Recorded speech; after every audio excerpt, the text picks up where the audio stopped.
Nin ka ɲi dɛmɛbaga Teflisha. Hakili nambi badinge anoma bima badinya sika foida muye.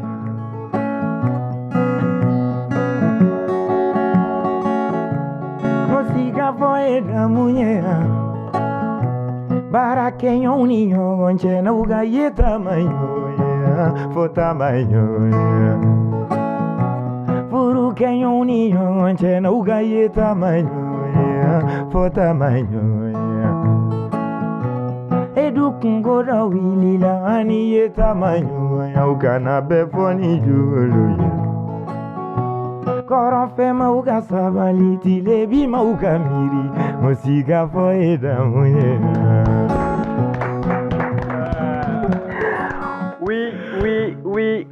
Oui. Bonsoir à toutes et à tous. Comme Van Guitar Boraka à fond Ayana Togomina, Sigika Foe Damouye, c'est pourquoi Anyara Yale Volé, Amina Sigika Fore, Amina Masalari. Donc, émission Kanimbara, Ani Aladjeli Para Bella Djeli, Amba Fogo, au bonsoir, au bienvenue. Awa plateau Mandiga, awa émission Mandiga, nous RHHM Bezier. Bala Donia Fana Ka Fogo Bi, Anye Murokura Fara, équipe Kan, ou Murokura ou Join, allez tout gâter. Donc, dorénavant, tout gâté fait partie des chroniqueurs humoristes RHHM Bezila. Tout gâté, ouais. Bonsoir et bienvenue. Merci. J'espère que l'ambiance te va, il y a joué nos coups. Trop. Parce que Van Guitar est... N'est-ce pas me son la me corolé. Ouais. Parce qu'en jarabile nos coups du coup. Wallahi. Tout gâté, il faut remettre Juliette Moron. Ah, oui, c'est pas le film. Tu es en réalité, on va me voir. D'accord, Alaka Aglinima Daoma. D'accord, donc, bienvenue. Merci. Ami Aladeli Alaka Andoro Kunyoronaka Ambe.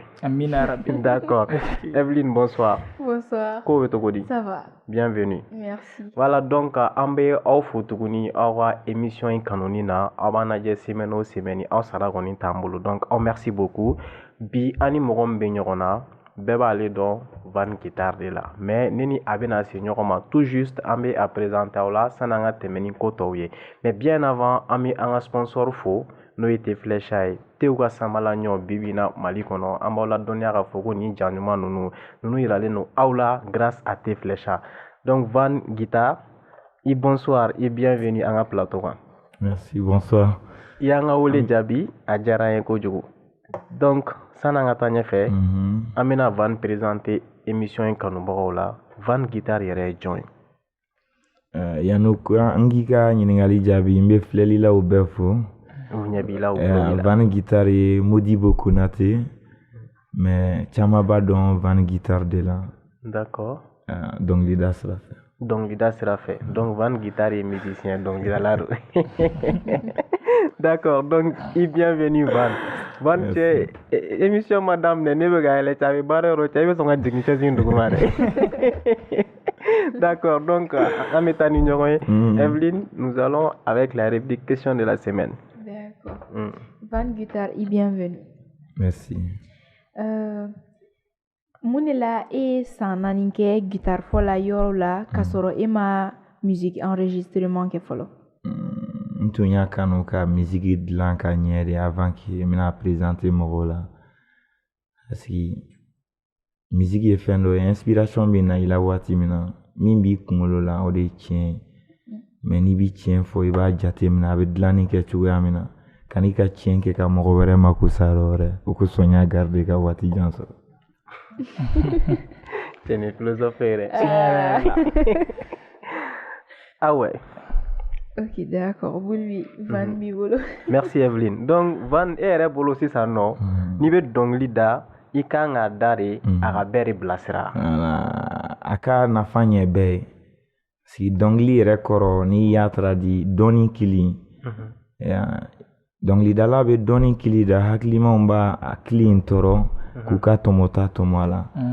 Donc li koro de doni kili.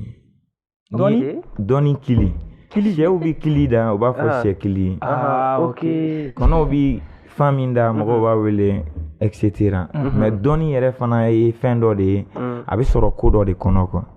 D'accord. Donc okuson masake sigi nununi anga kuba fen meke obi dongli dala wele u bɛ wele u kana dɔnniya in de kili da faamaw ni dugudenw k'a lamɛn hakilimaw ka taa tɔɔrɔ k'u ka tɔmɔta tɔmɔ kɔnɔna na a dabɔra o de kama. Tiɲɛ na ni histoire in a diyara ne ye parce que ne tun tɛ nin dɔn. Bulbi ne ma yɔrɔnin dɔ faamuya e ko e san 4 de kɛ ka sɔrɔ e ma son enregistré kɔsa in de la i ye son enregistré daminɛ donc e tun bɛ ka son dilan de. Tun b'a ka musique labɛn. donc e san 4 bɛɛ de ko la e bɛ ka dilan. san 4 a bɛɛ ma kɛ musique lamɛn dilanni na ka kɔn musique ɲɛ ne tun bɛ baara wɛrɛ de kɛ i n'a fɔ n b'a fɔ dɔnkili kɔnɔ parce que dɔnkili min b'a la k'a da fitinin dɔrɔn de sera réseaux sociaux kan mɔgɔw y'o ye mɔgɔw ye minnu ye mais n yɛrɛ jɛɲɔgɔn ani mɔgɔ minnu bɛ van dɔn ka ni acoustique ye comme ça u ye caman mɛn n b'a fɔ olu dɔnkili ninnu kɔnɔna na n ko n'i y'a kanu i t'a degun ye morceau dɔ de don donc ka kɔn dɔnkili ɲɛ n tun bɛ baara caman kɛ mais n b'olu kɛ ka taa dɔnkili da kɔ. D'accord, mais e tun bɛ baara jumɛn kɛ? tel que n bɛ couture kɛ. Couture, ok. Tun bɛ baara kɛ galerie jige la. Galerie jige fana. Tun bɛ baara kɛ mais musique baara ti n permet n k'a kɛ ka boli caman kɛ. Tout à fait. Je fais fɛn caman quoi en un mot mais a bɛɛ bɛ dɔnkili kɔnɔna na. A bɛɛ bɛ dɔnkili kɔnɔ effectivement comme i yɛrɛ a fɔ cogo min na bien avant i ka morceau enregistré ka bila réseaux sociaux sanfɛ ani mɔgɔw k'i la kodɔn n'a ye i ye baara caman kɛ jusqu'à ce que i ye dɔnkili dɔ yɛrɛ da ko baara bɛɛ y'i dɔn n'o de. Voilà donc e ka baara in c'est parce que u y'i tɔɔrɔ de wa i y'a kɛ dɔnkili ye walima baara i ye baara in da mun kama. Baara in yɛrɛ kɔnɔna na i bɛ kumakan dɔ sɔrɔ a la a daminɛ ko baarakɛ tuma sera ko sunɔgɔ de bɛ ne na ko mama an b'o ko kɛ cogo di ni ne dun ye n da ni dugu jɛra an bɛ kili la cogo di. Hali ka a fitinin fɔ ne k'a lamɛn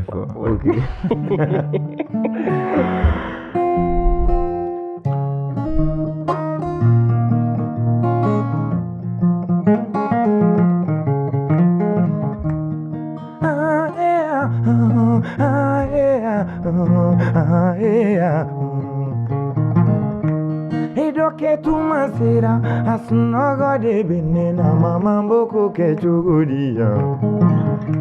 Barake tuma sera asunogo de benena baba mboko ke chugudia Ahani ne dunye nda mama ni dugu jera ambiki ni dunjogudia Ahani ne dunye nda mama ni dugu jera ambi moni mi chogodia Obadi nyati dia ni makodoke Osalia de bila Ay tegere po bare ay tegere po banu donc ban tane a famia e gan dongli I be ga da mɔgɔ minnu b'u da ka wuli fo 15 heures c'est ça ne bɛ fɛ ka dɔnkili da a bɛ ka fadi sago fasa de da fadi sago fɛnɛyaw tout à fait tout gâté minnu bɛ si yala la ka tile kɛ sunɔgɔ oui mais tout gâté mais j'espère que e t'olu fɛ non an t'olu fɛ an ye denw ye an bɛ sunɔgɔ ka bi 20 heures ok d'accord donc Van pourquoi i ye baara in da baarakɛtuma n y'a f'i ye an ka kuma daminɛ na yanni an bɛ émission daminɛ n ko dɔnkili ye ne bolo message de ye a kan ka dilanni fana kɛ et puis n b'a fɛ ka dɔnkili da ka i bilasira a kɔnɔ k'a sɔrɔ n m'i tɔɔrɔ a m'i tɔɔrɔ quoi a ma digi I la mais I yɛrɛ k'i ka tɔmɔta tɔmɔ a la I k'a dɔn fɛn min bɛ k'a fɔ n kan bɛ e de ma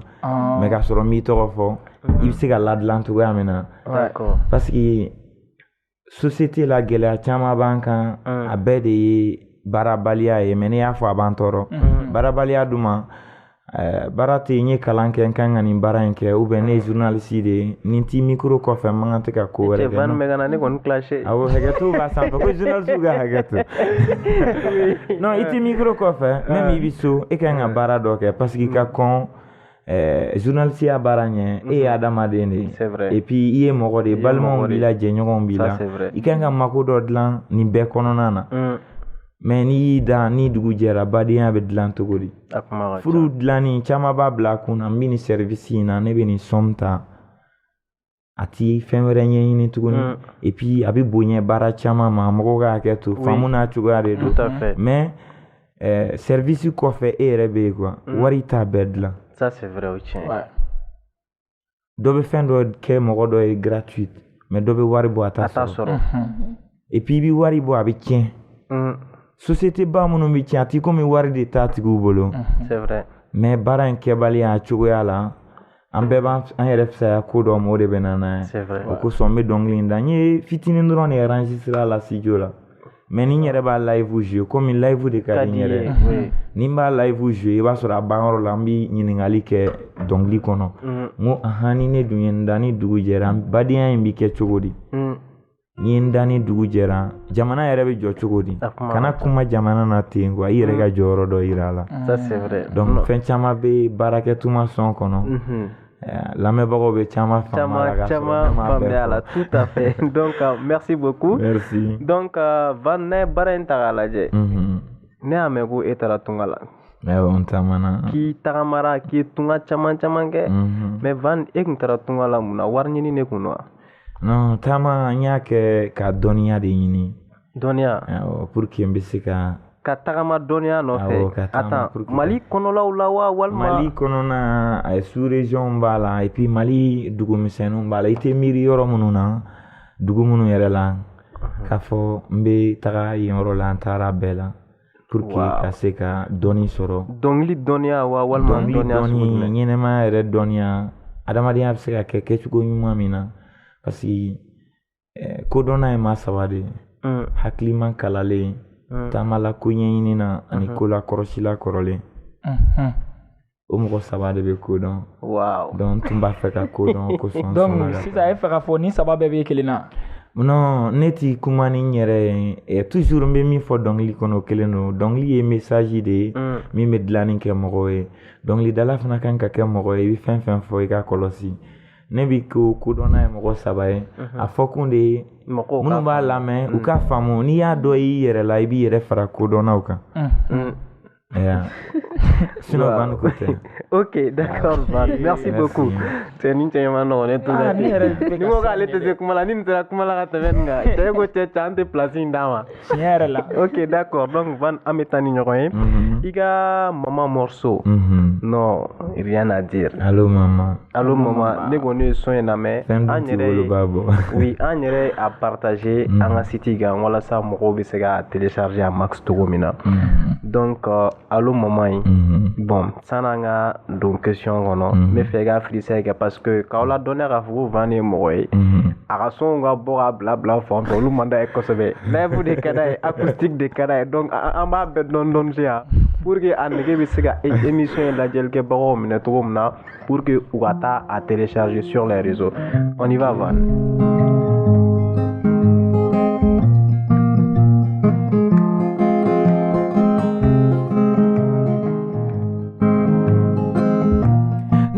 Nabi miri na iyene nabi miri anyana fine ganana ne olo babi miri na mama bi miri anyana fine gananela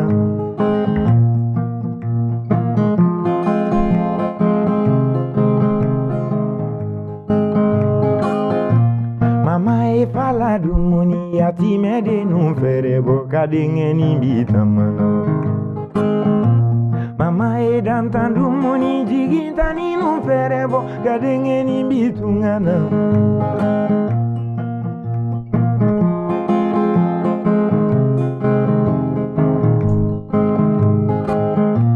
mama e suke saraka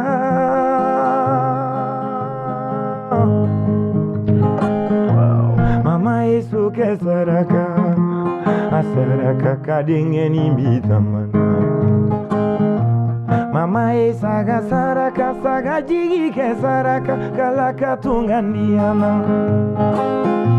koridu makila nebina mama apele kutoro tinkantungana Van baga saraka wow no mama baga saraka minela wow allo mama Van Mai non Van franchement par les chapeaux félicitations merci mais il respecte mes billes à la high level là quoi non franchement chapeau quoi bon courage mais Van ne me fait gamin donc i bɛ k'i ka vie de fɔ nin dɔnkili in kɔnɔ est ce que maman in sɔn e ka diɲɛnatigɛ de don wa maman in sɔn ani mɔgɔ n b'i ka réalité dɔ de di mɔgɔw ma et puis ka message dɔ fana di mɔgɔw ma k'a dɔn fɛn dɔ de bɛ fɛn dɔ dilan n'i y'a mɛn naji dɔrɔn fɛn dɔ su don a tɛ dilan a tɛ bali ka ɲɛ tɛ tilen kelen quoi c'est pas k'i bɛ wuli dɔrɔn matin midi soir ka dilan na ko dɔ de bɛ ko dɔ la ɲɛ et puis i bɛ tɛmɛ chemin dɔ de fɛ alo mama bɛ da mɔgɔ caman b'a apprécier mama de bɛ ko fɔ a la mais denmisɛnninw k'a dɔn Van yɛrɛ ye ko dɔ fana kɛ o jɔda fana b'a la tout à fait musokɔrɔba kan ka min kɛ a y'o kɛ mais n'i yɛrɛ nana i kan ka yɔrɔ dɔ fana fa olu bɛɛ de bɛ fara ɲɔgɔn kan a bɛ sɔrɔ ka kɛ ko dɔ ye quoi ok Van d'accord ayi nin ma nɔgɔn dɛ problème foyi t'a la Van an sɔnni ka fɔlen bɛɛ ma bi donc i bɛ ka i ye kuma dɔ fɔ i ka mama sɔn kɔnɔ i ko mama hinɛna yatimɛw la disons a hinɛna fɔlɔw la ka yatimɛw fɛrɛ bɔ ko a denkɛ bɛ tunga la tagama la voilà mais ko mama kana jɔrɔ ko i bɛ tunga la mais i ka kɛnɛ na baasi foyi tɛ yen ça va n'an ye suraw dɔn an b'a tɔ kala voilà o tɛmɛnen kɔfɛ i ye sɔn dɔ bɔ ko kɔli est ce que cɛw tɛ mama jɔrɔ wa non kɔli ye sɔn dɔ ye enregistrement kɛra ka kɔn mama enregistrement ɲɛ d'accord ok non peut-être cɛw da to mama jɔrɔ la a ye kɔli mɛn produit ta ka a classer lamɛnbagaw kun i bɛ se ka classer i yɛrɛ fɛ yen mais minnu b'a lamɛn musique de ka d'u ye n'u y'a sɔrɔ u b'a lamɛn et puis n'artiste ka d'u ye n'u y'i ka produit min sɔrɔ u b'a lamɛn mais musique classelen de bɛ kɔli in kɔfɛ morceau wɛrɛ bɛ yen min bɛ kɔli in fana dafa parce que n'i ko kɔli man ɲi dɔnkili de don mɔgɔw bɛ siran ɲɛ après n tilala ka a da tuguni n ko don min nana gɛlɛya tɛ siya ye quoi mɔgɔ si siya tɛ fantanya ye d'accord n ko don min nana mais komi i ye kɔli de ɲininkali kɛ n bɛ fitinin jɔ a la sinon kɔni Bulbi n'i taara tunga la o kɔni o ye kɔli ye o ye diyagoya de i t'i fa jamana la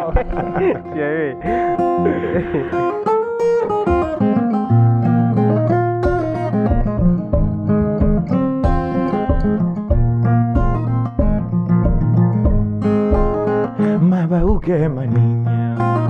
masebeke makulunya manyumanke majuya mabauke maninya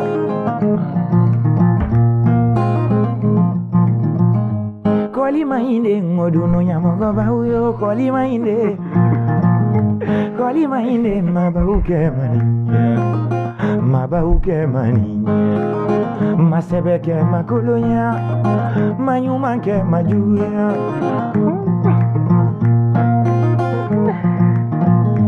koli manana ngubi ke maninya koli manana ngubi ke maninya isigi yorola koli manana ngubi ke maninya bara yorola eteria ula ujomba kabunye daiga jomba katanga daiga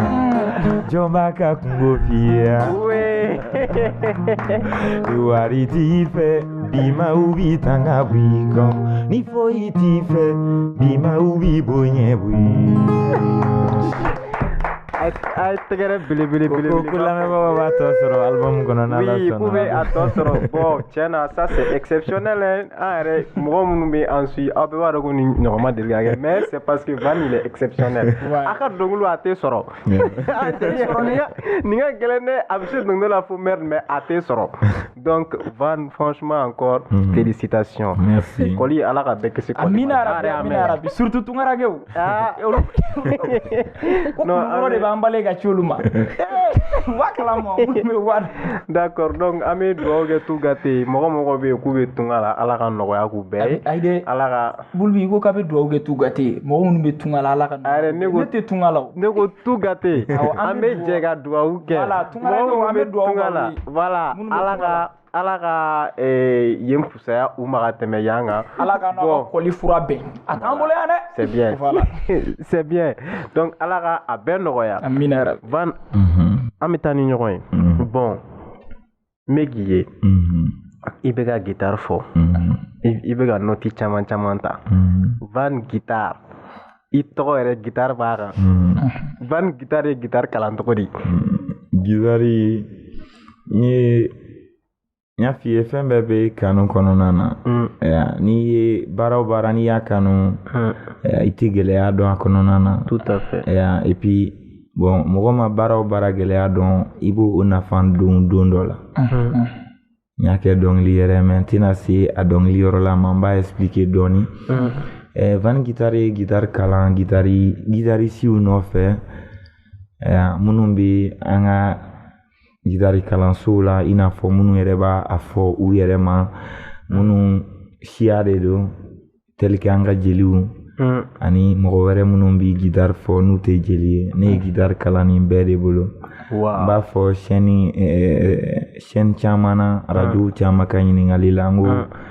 mɔgɔ bɛ guitare fɔ Mali kɔnɔ ou bien jamana wɛrɛ la n'i ye ne ɲininka n b'a fɔ a bɛɛ ye ne karamɔgɔ de parce que ni ne y'a mɛn dɔrɔn k'i bɛ se guitare la foyi tɛ ne bolo fo ka t'i yɔrɔ ɲini et puis ka a ɲini e b'a fɔ cogo di k'o dɔnniya ɲini k'o fara n ta kan pour que n bɛ se ka fɛn dɔ dilan min bɛ nafa. I y'o yɔrɔ fɔ minɛ k'i taara tunga la dɔnni ne nɔfɛ. Voilà dɔnniya de nɔfɛ. Guitarisiw n bɛ yaala o nɔfɛ. Artisiw caman yɛrɛ n dɛmɛ i miiri ti minnu yɛrɛ la ko. Jɔn. Bon tel que Adama Yalomba. Habib Kouyaté. Cheikh Tidiane Seck. Le maestro Cheikh Tidiane Seck. Maestro n b'a fɔ an ka cɛkɔrɔba Salif aussi. Salif Keita. Voilà. Mais mɔgɔw bɛ dɔnni miiri fɛn yɔrɔ dɔ de ye mɔgɔ min bɛ sigi dɔrɔn ni noti in jouer tan ne ti dɔnni k'o nouveau ye quoi. I b'i baara min na mɔgɔ b'i dɛmɛ baara in ka ɲɛ a bɛɛ de y'i kalanbagaya kɔnɔ parce que dɛmɛ bɛɛ tɛ guitare fɔ mɔgɔ dɔ bɛ se ka guitare fɔ mais a ti nafa kɛ mun na parce que fɛn dɔ wɛrɛ b'a jɛ mɔgɔ dɔ bɛ dɔnkili da a ti nafa kɛ mun na fɛn dɔ b'a jɛ mais ni dɔnkilidalaw farala ɲɔgɔn kan ka mɔgɔ min dɛmɛ a ka dɔnkili la a ka ca la nafa caman bɛ sɔrɔ a bɛ ɲɛ sɔrɔ mais ɲinan ye a san joli i bɛ guitare fɔ? Ɲinan ni ko n bɛ san hakɛya fɔ a la a bɛ se ka don fili kɔnɔ dɔɔnin o la mais n mɛnna ka guitare fɔ ne mo. Mais i ye guitare fɔ ni dɔnkilida daminɛ ɲɔgɔn fɛ de wa? Non dɔnkili n b'a da depuis n denmisɛnnin fitinin quoi n ye denmisɛnnin de ye bi mais depuis n fitinin a ne mo n bɛ dɔnkili da dɔnkili ka di n ye de naturel et puis guitare yɛrɛ ka di n ye n tun t'a dɔn don dɔw bɛ na min sigi jama ɲɛfɛ ka a da u ye i n'a fɔ mɔgɔw bɛ artiste demander cogo min na ne ye guitare kanu dɔnkili n y'a kanu a ne mo n b'a da guitare fana kanu farala kan mais n y'a kanu depuis dɔnkili n b'a da n fitinin waati min na mais moyen de tun tɛ n ye ka guitare sɔrɔ bon n bɛ siran o waati ka gɛrɛ parents na ka f'u ye n bɛ guitare de fɛ parce que an ka tagabolo tɛ a mɔgɔ t'an ka famille na min b'a fɔ o ye kelen tɛ se ka na tilegan ne fɛ dɔrɔn k'a fɔ a ye guitare san ne ye donc baara bɛ gɛlɛya n obligé la ka to n bɛ dɔnkili da fitinin mais guitare ko bɛ n ka projet la parce que scientifique ko tout dépend de la réflexion n'i bɛ fɛn min fɛ n'i bɛ miiri a la a bɛ ɲɛ donc n tora n bɛ miiri a la aventure senfɛ dɔnniya ɲinini la n bɛ profiter n bɛ n ka plaisir fana ɲini guitare ka di n ye donc n y'a ɲini ala y'a nɔgɔya n y'a sɔrɔ donc i ye a fɔ a banna. D'accord Van mais n bɛ fɛ ka min dɔn Van guitare i bɛ acoustique kɛ cogo min na i bɛ se live la tantɔ cogo min na est-ce que mɔgɔ b'i bolo mun bɛ k'i produire? Mɔgɔ bɛ n bolo min bɛ ka n produit baara ninnu c'est-à-dire enregistrement minnu n'i y'a mɛn f'an ka se nin scène in sanfɛ yan o enregistrement kɛra Van guitare yɛrɛ ka canal de kɔnɔ fond min bɛ Van yɛrɛ la ka se ka baara in pousser ka se niveau dɔ la olu de sera i y'o de mɛn baarakɛtuma alo mama kɔli man ɲi farafinya tɛ jɔnya ye etc. kɔnɔ bɛ se ka pan ni ji min a b'o de min Van seko bɛnna olu de ma a yɛrɛ ka fanga n'a ka fɛlɛ la ka se k'u dilan dɔnkili caman bɛ mais sera ka minnu labɛn studio la ka bɔ de kɛr'o ye olu fana tun labɛn kun ni émission ninnu bɛɛ kun tun ye ka dɛmɛbaga dɔw de sɔrɔ minnu bɛ se ka na ni dɛmɛ ka message in dilan k'a sɔrɔ a ma bɔ sira caman wɛrɛ fɛ quoi parce que dɔnkili ɲuman bɛ se ka k'i bolo mais a bɛ se ka yɛlɛma sɔgɔmada ni wulada cɛ gɛlɛya dɔw kosɔn ou bien fɛn dɔw laɲinini kosɔn donc n ye émission caman kɛ ka enregistrement ninnu kɛ o de nɔfɛ bon Dieu merci o émission fana sanfɛ n ye Cheikh Tidiane Seck sɔrɔ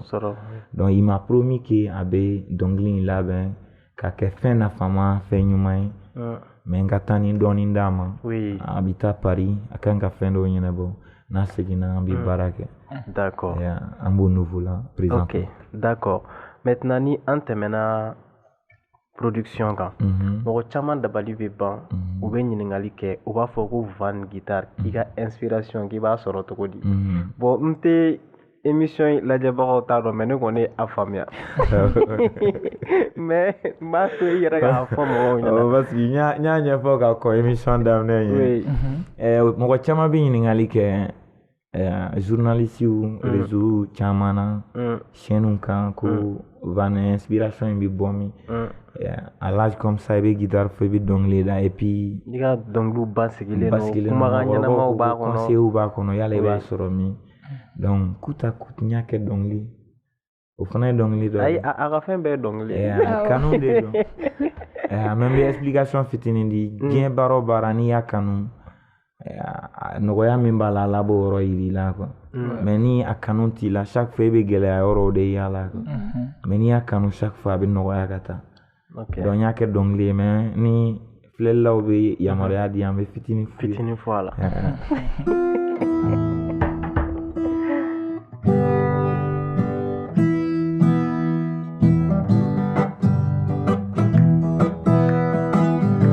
Entama to bingoni fo aline make kubaye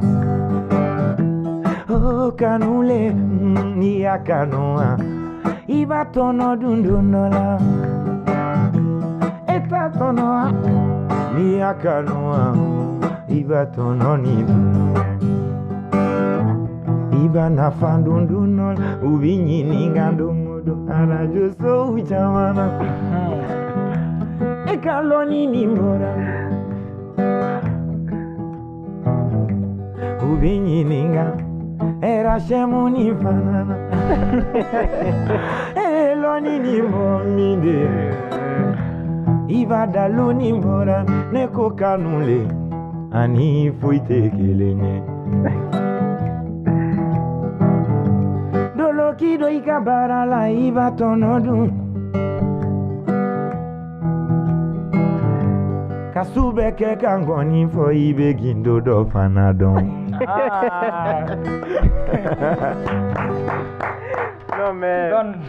Non mais ni bela ne ma mi yɛrɛ faamuya cɛ aw yɛrɛ hypnotiselen de don quoi Van ka dɔnkili da aw fila bloquelen de don tiɲɛ yɛrɛ la Van bɛ ka ne hakili jigin muso dɔrɔn sa mais Van Gulbi Van ko ka su kɛ ka gɔni fɔ k'i bɛ fɛn dɔ dɔn donc su kɔnɔ de Van ye fɛn wa walima fɛn caman b'a kɔnɔ émission kosɔn émission waati kosɔn n y'a surunya k'a tigɛ ka su yɔrɔ la yen dɔrɔn fɔ a la sinon n bɛ fɛn caman fɔ o tɛ gitari fɔ dɔrɔn ye n'i y'o kɛ diɲɛ baara o baara la i bɛ nafa dɔ dun o la n tun bɛ su min kɛ ka su kuturu bɛɛ kɛ ka ngɔni fɔ c'est pas que n b'a fɔ dɔrɔn n'i ye su bɛɛ kɛ k'a fɔ n bɛ se non kanu de bɛ n permet su bɛ ko kan to a la et puis dugu bɛ tila k'a sɔrɔ n b'a fɔ donc kanu fana sen fɛ n bɛ taa fɔ yɔrɔ caman na o yɔrɔ caman ninnu na ni fɔlikɛla caman bɛ bɛn o fana bɛ n dɛmɛ o seko la parce que n'i ye baara kanu kanuya yɔrɔ in b'i yala mɔgɔw fana b'i dɛmɛ kanu in fana kama. D'accord, c'est vrai. Maintenant Van Guitar, est-ce que e bɛ groupe musical dɔ la? Ma groupe musical sigi ka mɔgɔ ma do groupe musical la mɔgɔ fɛ mais mɔgɔw bɛ minnu bɛ accompagner ni bi jouer orchestre la batteriste Modibo ani Buba What Vision ale bɛ fɛn ninnu yɛrɛ programme caman suit. D'accord. Mais présentement n b'a la k'a répéter pour que musique in bi kɛ fɛn sigilen ye. I y'a acoustique lamɛn Van kelen a diyar'i ye donc déjà wɛrɛw mana fara kan je vais k'a ka diya ka tɛmɛ nin kan. A sigilen don déjà quoi. Mais Van, dites-moi, est-ce que e bɛ tes flèches dɔn? Tes flèches awɔ n bɛ tes flèches dɔn. E delila ka tes flèches min wa? ɲaami. Ok, d'accord. Donc n b'aw ladɔnniya k'a fɔ ko tes flèches mɔgɔw de kɔni y'an ka sponsor ye. Ni ja ɲuman ninnu kɔni bɛɛ bɛ ka yira aw la tes flèches de fɛ n'o ye tew ka samalaɲɔ ye bi bi in na Mali kɔnɔ. K'aw ladɔnniya fana k'a fɔ ko tes flèches mɔgɔw ka tombola belebeleba bɛ yen mun bɛ taa bila fo janvier kalo tile 26 la. Donc pour que ka tombola in participer qui inscrit, c'est très simple. I bɛ tes flèches san k'a min ni a foroko sera den 20 ma. I y'a san yɔrɔ min na i bɛ taa foroko ninnu déposer walima u ka yɔrɔ kɛrɛnkɛrɛnnenw bɛ yen foroko ninnu kan ka taa déposer fan minnu na. Il y a la radio Liberté, la radio Jekafo, la radio Gintan. Donc lajalifen caman fana bilalen no pour que ka se ka tombola in gagnant na nisɔndiya n'o ye terrain titre foncier ye, moto jakartaw b'a la, téléw b'a la, téléphone b'a la, van ka bazɛnw ɲɔgɔnnaw b'a la ani vaxiw b'a la. Voilà, donc aw kana makɔnɔli kɛ bilen aw bɛ tes flèches san k'a min pour que ka inscrire tombola la ni a forokow ye. Voilà, donc maintenant sisan nɔ Van, j'espère que e bɛna tes flèches kɔni san k'a min ka t'i inscrire kɔni. N'Ala sɔnna. N b'a boli la n tun bɛ fɛ k'u ɲininka de n'a sɔrɔ den 18 bɛ sɔrɔ artiste bolo. Jumɛn den 18? Foroko 18 kɛ. A ma fɔ ko mun kan? Ayi Van o yɔrɔ in namara. Priorité pour les artistes. Voilà, n'an ma priorité nin dɔ fana kɛ artiste yɛrɛ cɛ côté. Ok, d'accord, mais foroko 20 de don dɛ. Ok, d'accord. 20 de don mais artiste ta. Ayi 20 de don. 20 de don. Ok, d'accord. Voilà, donc Van Guitar. Ni invité nana an ka plateau kan an bɛ a ɲininka an ka RHHM taalan na. Donc o ye émission bolofara ye an bɛ invité ɲininka okumu mun kɔnɔna la n'a sɔrɔ a bɛ artiste a ɲɔgɔnna dɔnkilidala wɛrɛ lamɛn walima ni art kɔnɔ ni mɔgɔ wɛrɛ minnu bɛ yen minnu ka d'a ye. Donc an ka recherche taara bɛn ko e kɔni i bɛ mɔgɔ caman lamɛn mais an yɛrɛ ye Salif Keita de choisi. Ni ma ɲina i yɛrɛ Salif tɔgɔ fɔ dans l'émission. Voilà, donc mun de bɛ Salif Keita la mun y'a diya e Van Guitar ye? Salif a ka musique dabɔra min kama a ye musique kɛ o ye quoi. A ka musique dilan cogo ka ɲi, conseils b'a la, bilasiraliw b'a la, et puis musique dabɔra ka mɔgɔ la ɲɛnajɛ, ka mɔgɔ la nisɔndiya, ka mɔgɔ bilasira. Musique i bɛ fɛn fɛn ɲini dɔn musique dabɔra fɛn fɛn kama n y'o sɔrɔ a ka musique kɔnɔ o y'a ka musique diya n ye. O bɛ artiste fɛn fɛn fana ka dɔnkili la n b'u caman lamɛn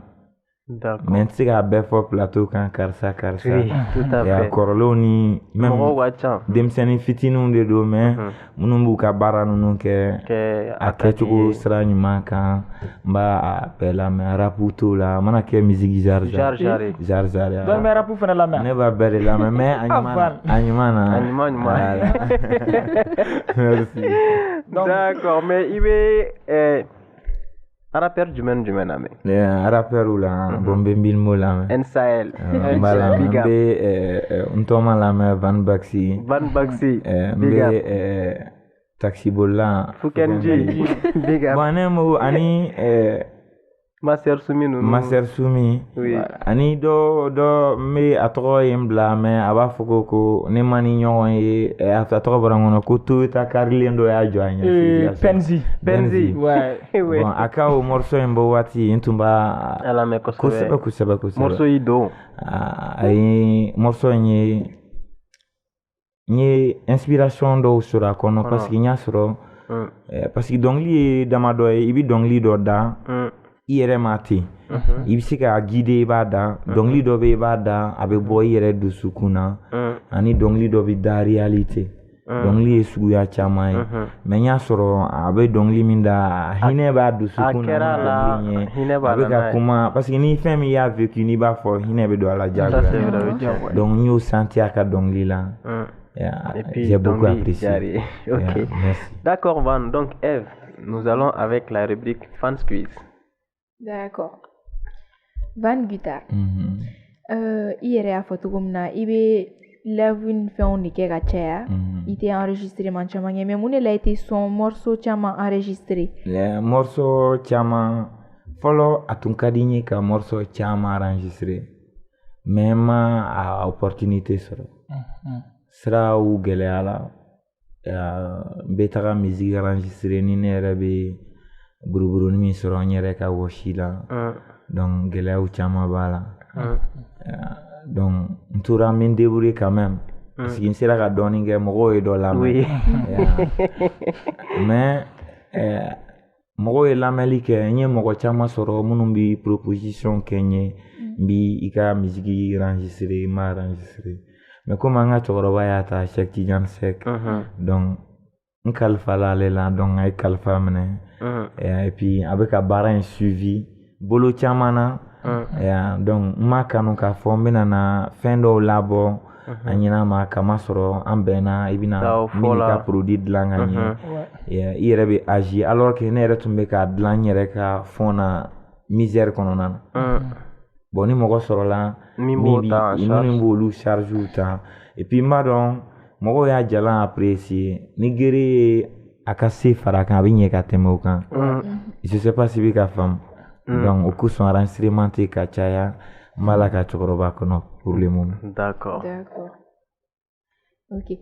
mais e ka ambition ye jumɛn de ambition n ma faamu kosɛbɛ mun ka di n ye ou bien awɔ i bɛ fɛ ka mun kɛ n bɛ fɛ ka mun kɛ mun réaliser bon a bɛɛ de bɛ dɔnkili la ni tun ye n to n ka morceau kelen jouer i bɛ o jaabi sɔrɔ o kɔnɔ morceau kelen jouer Van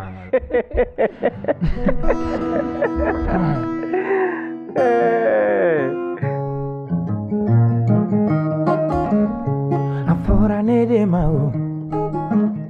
afora ne de ma afora ne de wati min bi kalandenya afora ne de ma o afora ne de ma ko cheni bana barabe ma kunyenchi bengoni foma kunyenchi bendong ilima kanunya kode doa etangada mauka bonyeda mauka mfani jama don finiti mami fe bedi bige mogo fuye afonne teruye akonne tige mogo fuye ise koke mayala tangada mauka ani mobili nyuma ti mami fe bedi bige mogo fuye afonne teruye kusanga toti tumajambo Meriki tagadoa Canada tagadoa Orani sigidoa Ebeli sigidoa Danmarkidoa Aswisi sigi Sanga toti tuma jambo mbi miliarunya Bisira ba uboya Wow Kene ya so ujoya Bijigi nda undeme handicapé ou deme orphelin ou deme kalansoba ou joya bisiraba ubo abebi bogidarila afoneteruye wow wow wow wow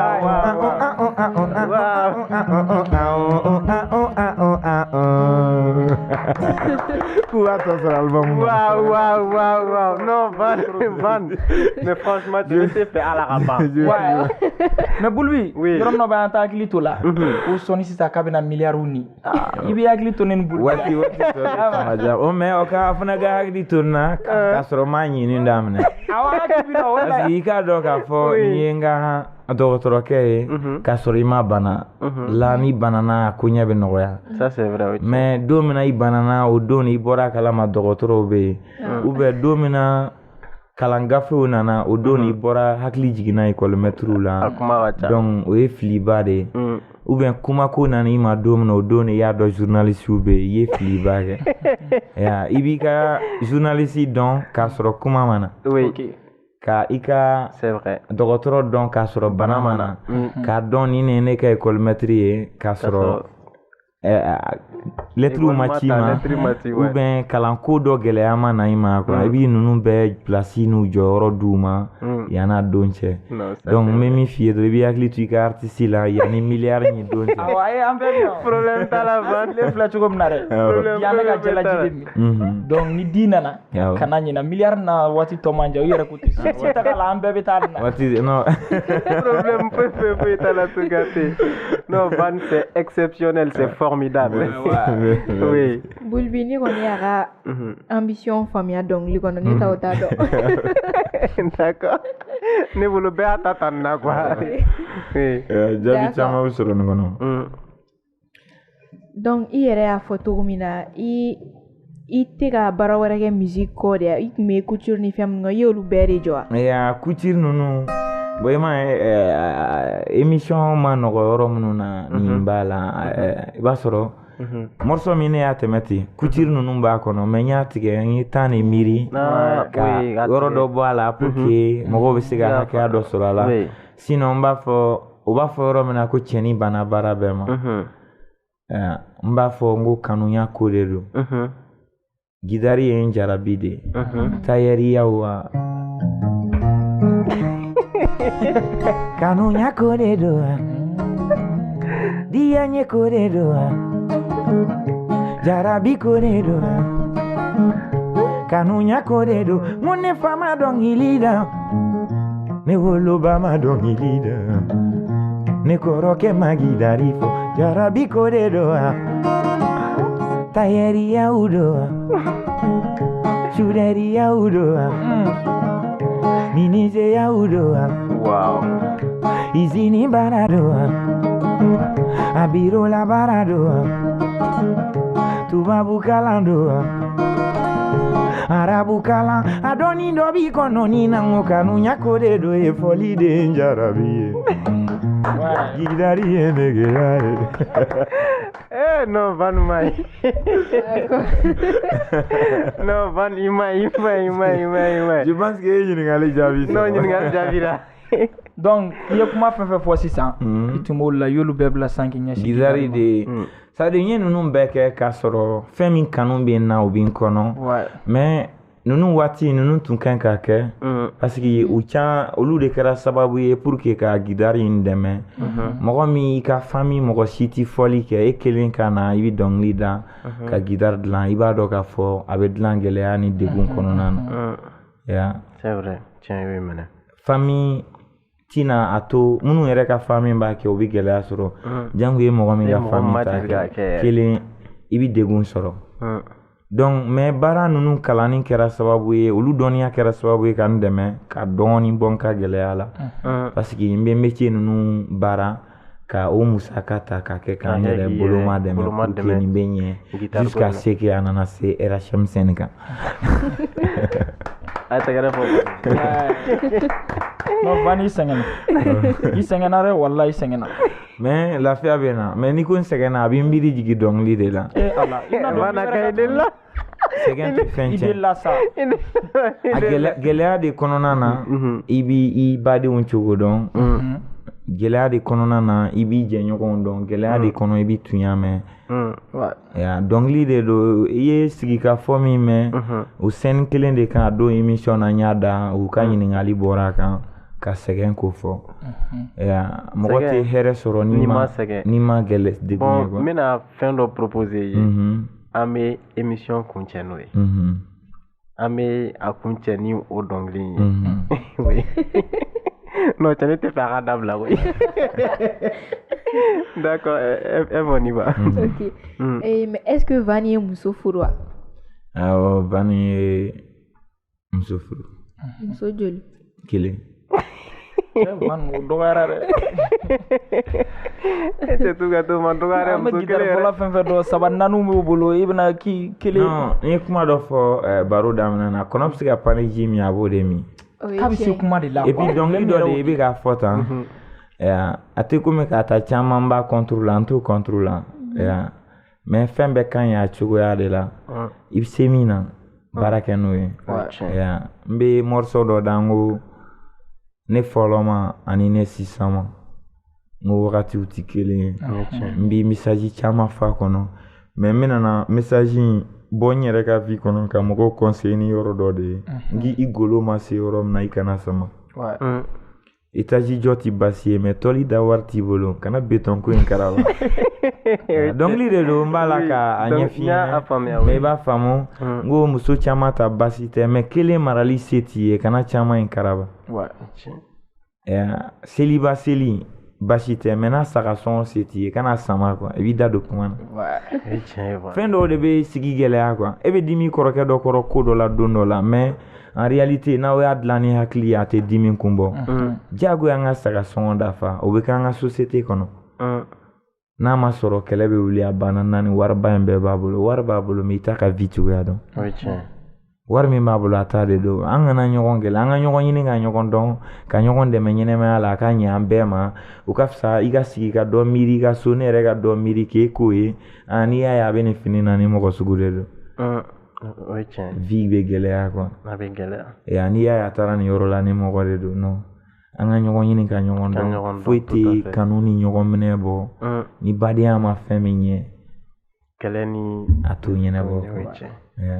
d'accord Van Evelyn an ka taa parce que ne b'a dɔn e tununa quoi oui denw b'i bolo wa den b'i bolo den kelen awɔ cɛ wa muso muso wa cɛ muso ala k'a balo amina rabi ok mun ni ka di Van yɛrɛ ni je pense que ne b'o dɔn aw b'o dɔn filɛlikɛbagaw bɛɛ y'o dɔn ka ban ou bien a ka guitare de a ka guitare a ma fɛn falen guitare in na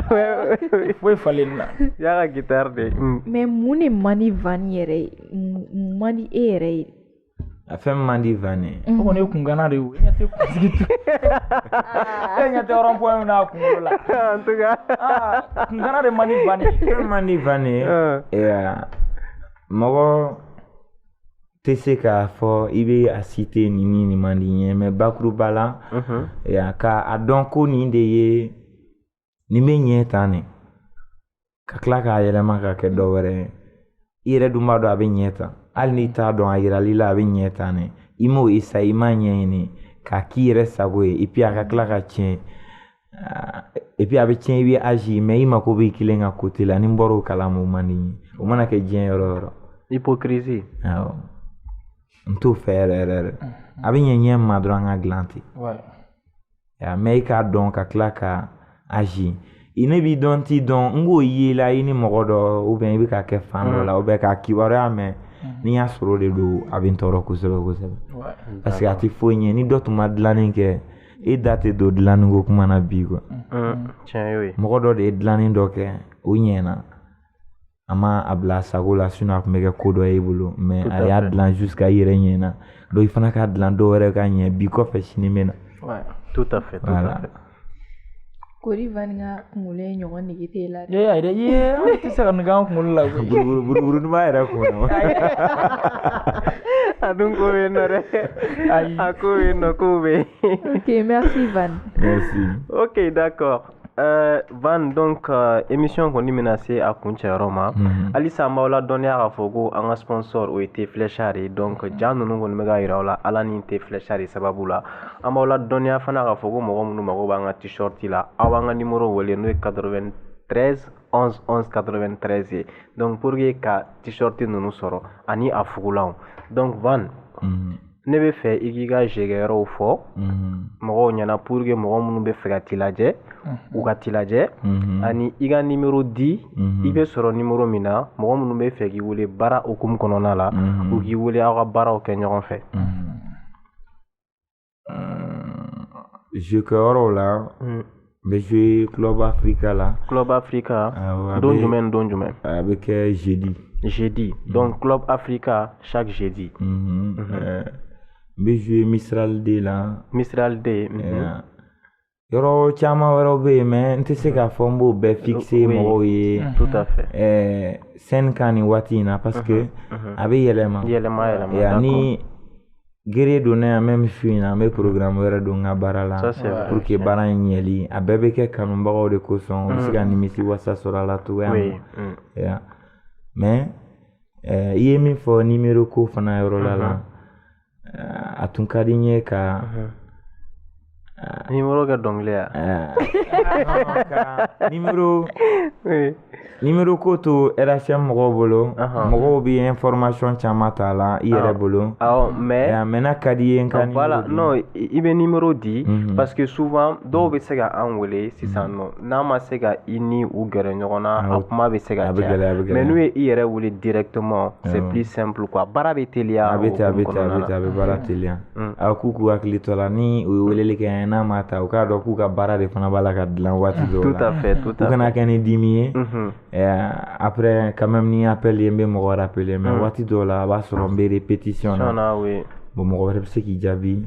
mais a t'a bali ko an tɛ ɲɔgɔn sɔrɔ tout à fait o bɛ se ka weleli kɛ 82 01 57 46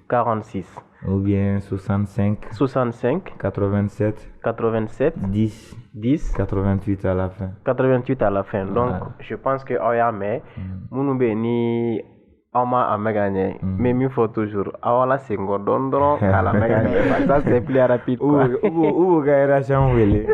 voilà d'accord donc maintenant n bɛ aw la dɔnniya mɔgɔ minnu bɛ fɛ ka émission sponsorisée aw b'an ka numéro wele n'o ye 76 55 41 99 ye pour que k'aw ka publicité passer maintenant Van i ka kuma laban ye mun de émission in filɛli kɛ baga bɛɛ lajɛlen hukumu yɔrɔ la ani i yɛrɛ kanubaga bɛɛ lajɛlen n bɛ émission filɛlibaga bɛɛ fo ka foli belebeleba di n kanubagaw ma minnu tɛ san sɔrɔ juru kɔ dɔnkili ka di gitari ka di conseil b'a la mais hakilitigiw de b'a lamɛn k'a dɔn ko conseil b'a la n'a ma lamɛn o t'o yɔrɔ dɔn a la donc n bɛ foli belebeleba d'u ma ka u fo kanu na kosɛbɛ kanu de b'a bɛɛ kɛ mɔgɔ ta ye donc n b'a fɔ Ala ka kanu to et puis kuma laban ka dugawu kɛ jamana ye Ala ka basigi d'an ka jamana ma a ka hakili ɲuman di jamanaden kelen kelenna bɛɛ ma a ka bɛn ni kelenya sabati ni bɛn ma ko labɛn sadi kɛlɛ ni farali tɛ se ka ɲɛnabɔ diinɛ bɛɛ bɛnna saba de kan donc n b'a fɔ n bɛ profiter k'a fɔ jamana mɔgɔ bɛɛ ye diinɛ i bɛ diinɛ in na i bɛ nin na o ko tɛ diinɛ bɛɛ bɛnna fɛn saba de kan ka ɲuman fɔ ka ɲuman kɛ ka juguman to o mana kɛ diinɛ o diinɛ donc n bɛ fɛ bɛɛ ka fara ɲɔgɔn kan an ka kɛ kelen an ka jɛ jamana bɛ se ka basigi cogo min na a bɛ se ka ja ka tɛmɛ kɔrɔlen kan parce que tiɲɛni mana kɛ yɔrɔ o yɔrɔ n'a k'a bɛ ja a bɛ ja ka tɛmɛ kɔrɔlen de kan donc n'an farala ɲɔgɔn kan ka timiya ka tɛmɛ kɔrɔlen ko ka di Van ye kosɛbɛ merci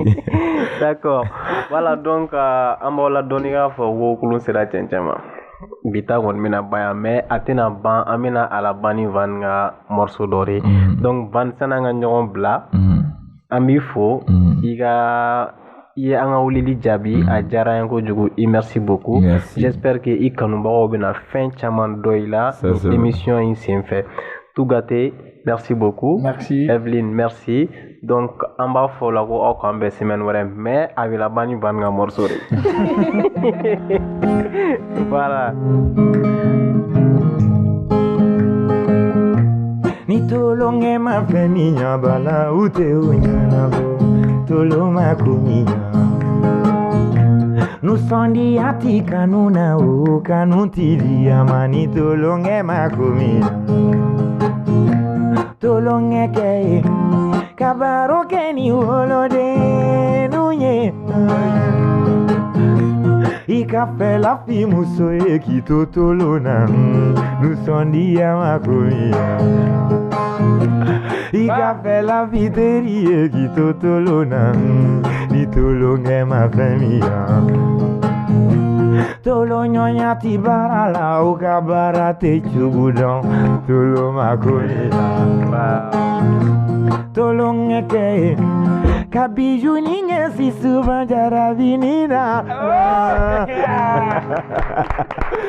Cameraman umbe wila ka jora la Merci Jamunkan dɛmɛbaga Teflisha